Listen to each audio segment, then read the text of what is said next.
And this is a continuation, the 21st century. So on that level, the old continues. The caterpillar is still trying to have its way. And it's getting more and more difficult.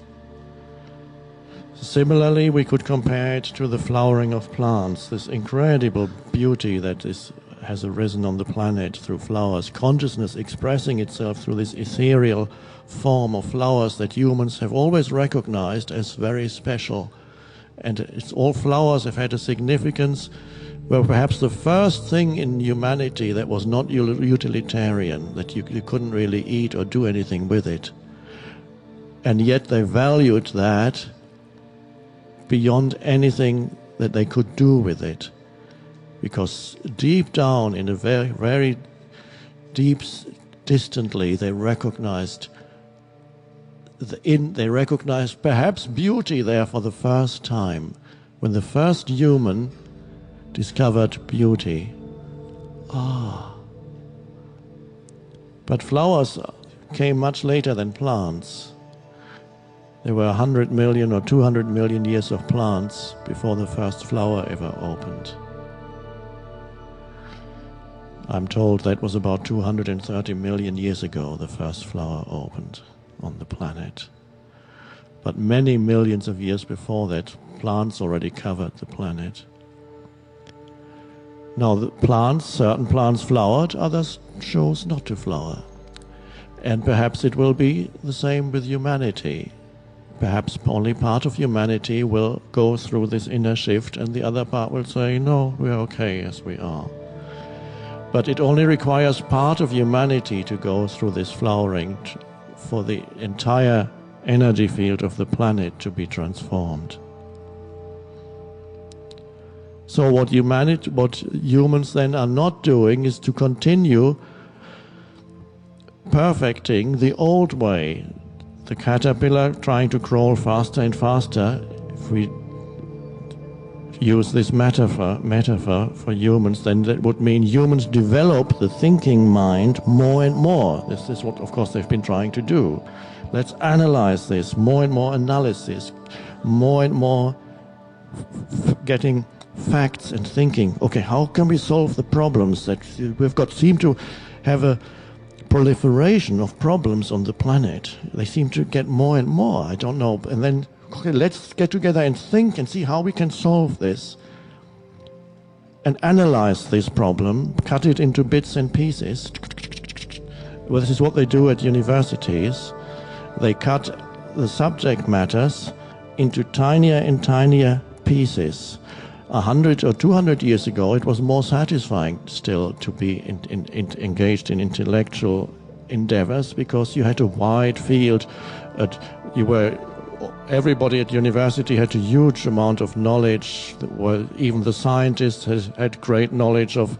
They knew Latin and Greek and had knowledge of classical culture and everything. And nowadays, they have knowledge of a tiny segment of their speciality. They can't afford to study anything else. So it's not all that interesting anymore. You could study you can write a PhD on the leaves of a tree, the leaf of the oak tree. You can do it's this wonderful phenomenon, of course, the leaf, but to see it in isolation. So everything, the mind cuts it up. And it doesn't solve anything. Any solution that it comes up with creates more problems. Okay, now we'll invent a medicine to combat the side effects of this medicine. And then another one to combat the side effects. So the humanity we've really come to the end of the road as far as one particular line of growth or development is concerned.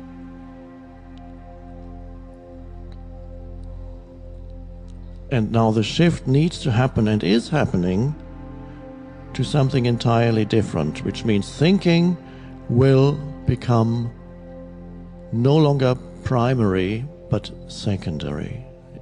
You can still think, beautifully. But you're no longer trapped in thought. Something arises that is deeper than thought, and that is the butterfly. It's like something suddenly emerging that's so different from what was there before. And some of you have already experienced that in yourself, that shift from there was once this anxious, depressed, or whatever, angry, stressful little me. Something else has come, and there's been an opening and a spaciousness that wasn't there before, or was there but had been obscured continuously. That is the new, and it's from there that you see the old in you, which of course still has its momentum. It has its momentum both on the external level. When you see the news and read the newspapers, then you can see how strong the momentum of the dysfunctional consciousness in humanity still is.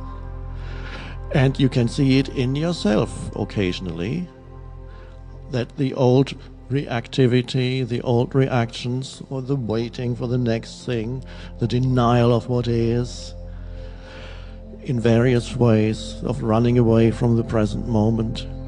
All these old movements also still periodically come as wave movements. And sometimes even the seeing is lost. Even in those in whom the new is already arising, sometimes they get lost totally in the old, deeply conditioned, collective, personal mind movement. And wake up a few hours later, a few days later, you might even be lost a few weeks. I've heard of people who got lost for a whole year. And then they couldn't stand the suffering anymore. And finally, through the suffering, they got woken up again. I tell you.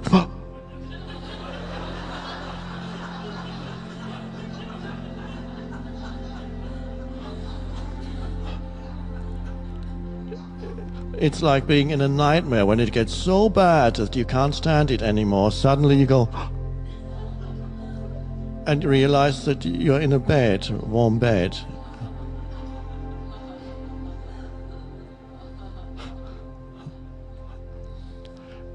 And this is a very significant term, waking up. And of course it has been used for thousands of years in spiritual teachings. Awaken.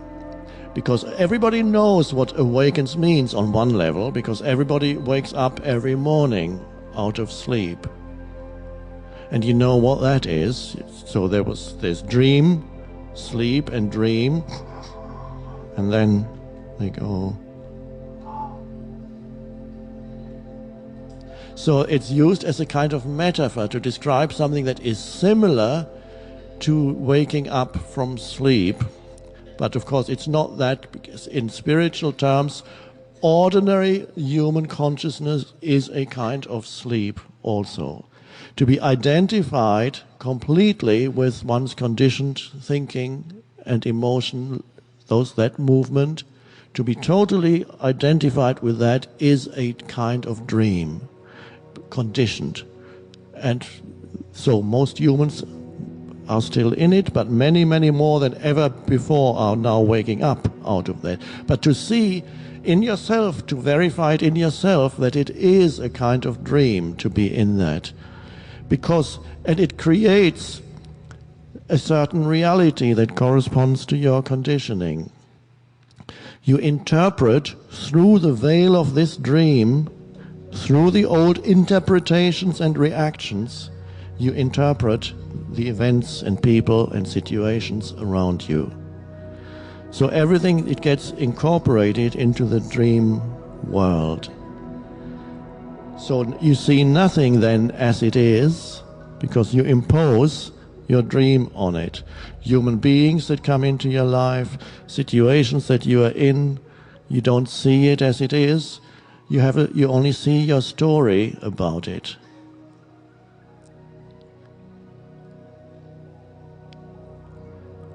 And so And then a moment comes when you wake up and you see the possibility of relating, of being and relating without the otherwise compulsive mental interpretations that you have.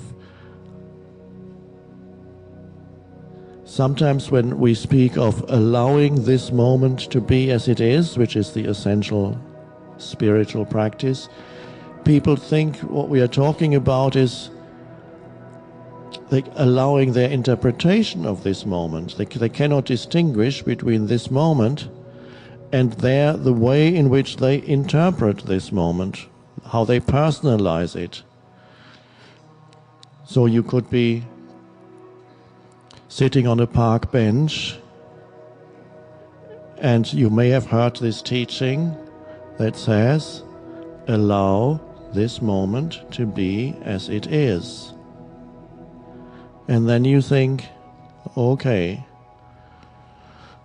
I'm a former CEO of that company who lost his position due to evil people around him,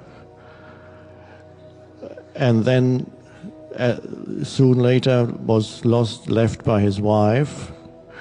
His children don't like him. So this man is saying, okay, this moment, what I need to accept is that my life is in ruins. It's come to nothing. Here I sit penniless on this bench, 30 years of hard work, nothing to show for it. It's all gone. So what I need to accept now is that my life is a complete mess and totally in ruins. That's the story.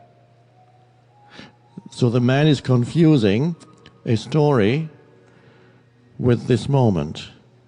And he is imposing a story on this moment. That's one story. There are many other possible stories. The reality is always much more simple than the story. The story is this bench, this energy field sitting here, sensing the aliveness in the inner body, the trees, the birds, the clouds, the air, the sound of the leaves in the wind, the aliveness of it all, vibrant, without needing to tell yourself anything. You sense that, you see it.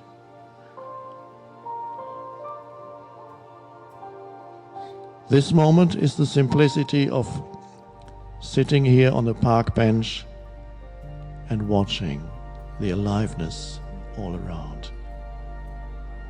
What do you need to interpret? You accept this moment as it is, and then you put your hand in your pocket and you pull out $2. That's what I have here, $2. All right. You accept that. What else can you do? That's what is.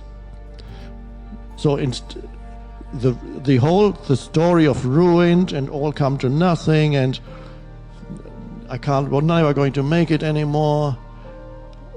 All that mind movement is not part of the simplicity of now. So don't confuse when we speak of accept what is. Don't confuse a story with the simplicity of what is. What is just this. Here, sense perceptions, feeling the inner body,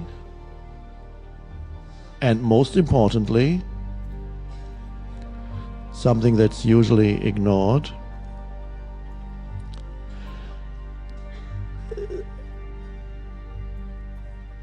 to be aware of, it's very hard to use words here, to be aware, and as I speak, there's the possibility that this is now seen, experienced by you here. As you sit here, what is the reality of this moment? You let go of the stories in your head about who you are or what your life is. That's your life situation, not your life. That's past.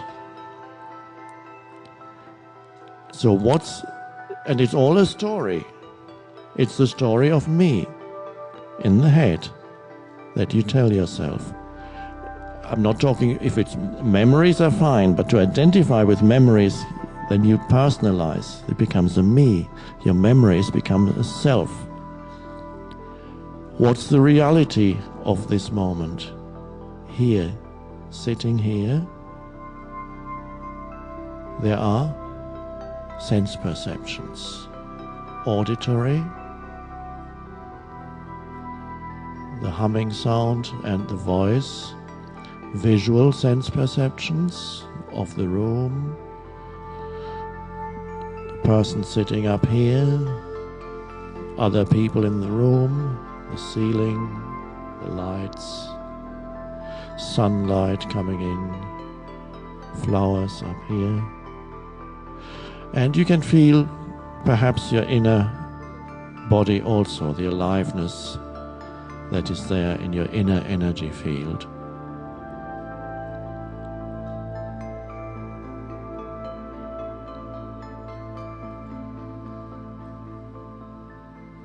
And underlying all that,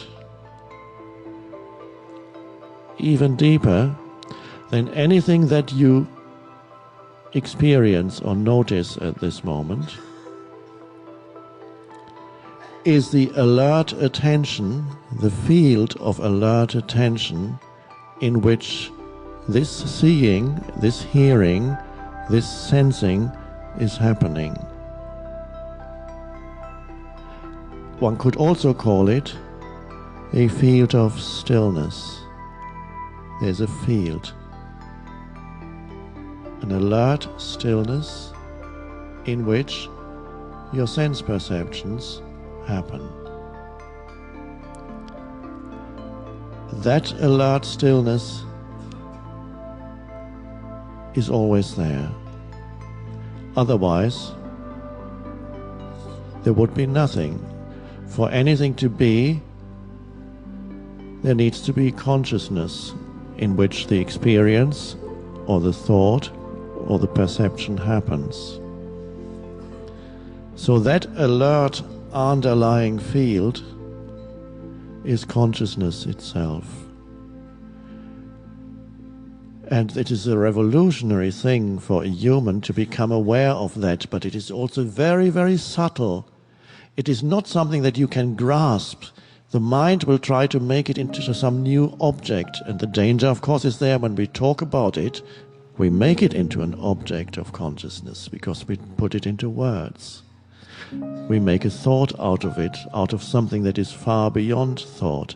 So the mind thinks there is something here to grasp and hang on to, or to achieve, or to hold. But there isn't. It is all pervasive, the only real power in the universe, and at the same time, it is so subtle that most humans miss it entirely. They don't know that dimension. They only know that which arises in consciousness. They know it, but they identify with it. They react to it. What arises in your field of consciousness are sense perceptions, experiences, thoughts, and emotions. Sense perceptions, experiences, things happen, situations, which is also really sense perceptions, thoughts, emotions. And so they are identified with the objects that arise in consciousness, completely identified.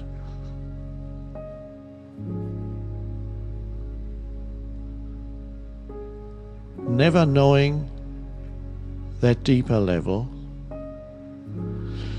that is the very condition for the arising of anything. It comes out of that.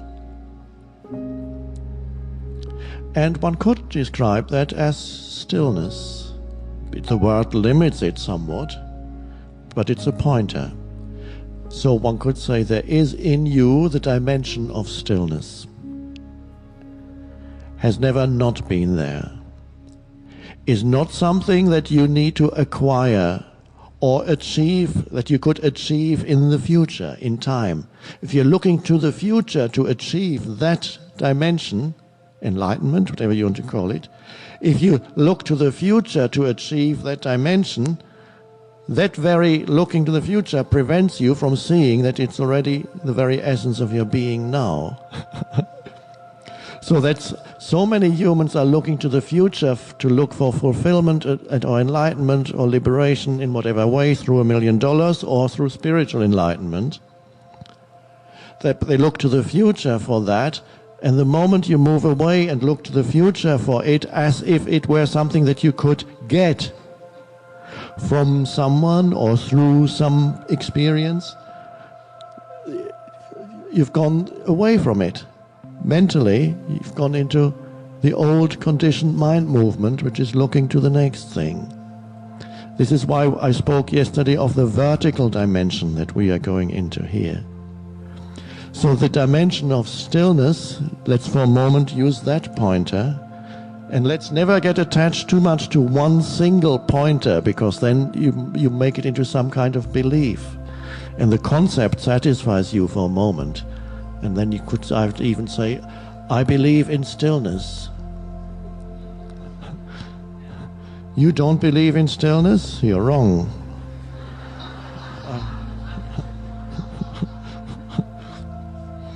And then somebody else says, no, it's presence, it's not stillness.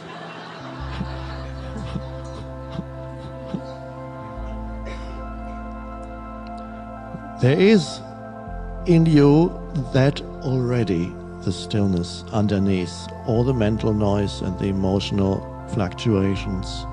There is that realm of the unconditioned, pure awareness, pure consciousness.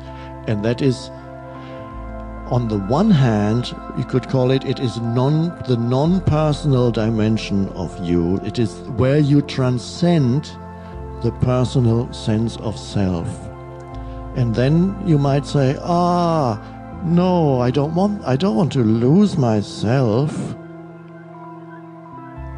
But what you hadn't realized is you think that yourself is the story of yourself. But that is no more than thoughts. If you look very deeply and closely into what you mean when you say, I don't want to lose myself, I can feel there's something precious here that I do not want to lose. And you think that sense of something precious that I am, I cannot imagine that I'm going to die. The world, me dead, and the world without me can't be.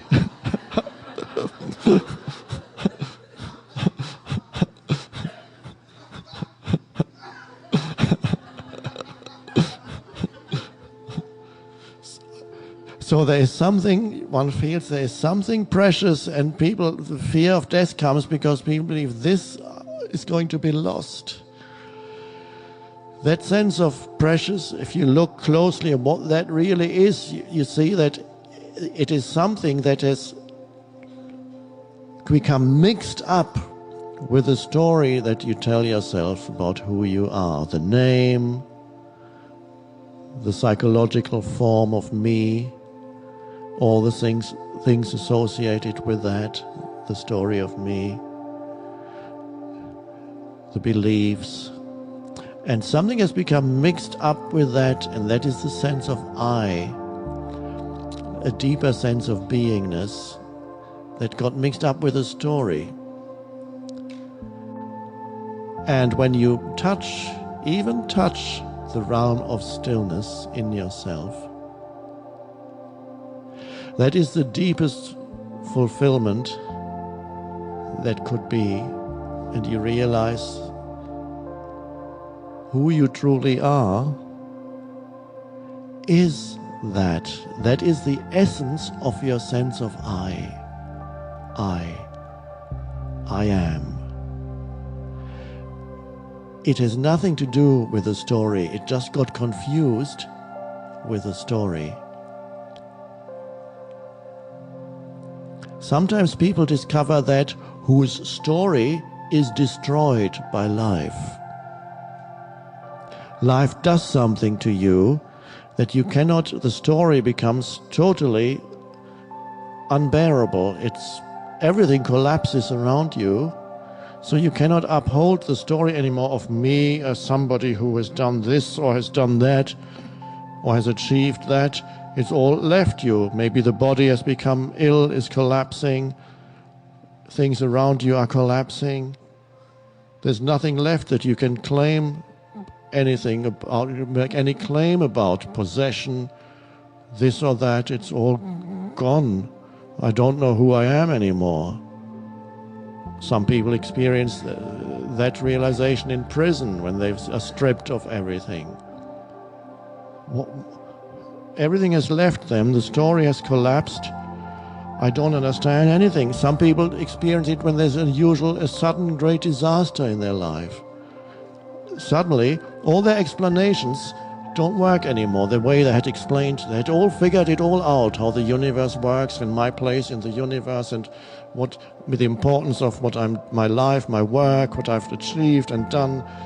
And suddenly, the whole thing, your whole career suddenly crumbles. Maybe something crumbles around you, and with it, that. And in the last moments of this physical form, suddenly all that leaves you. Your story collapses at the same time as the world around you collapses. You might be on a sinking ship or building collapsing. And at that moment, there is a corresponding inner collapse of the edifice, the mental edifice of the story of me. And what is left when that collapses is what was always there. You touch the stillness and you touch the deepest sense of being of I am. That has nothing to do with your physical form or your psychological form of me. Nothing to do with form. And there's a moment of peace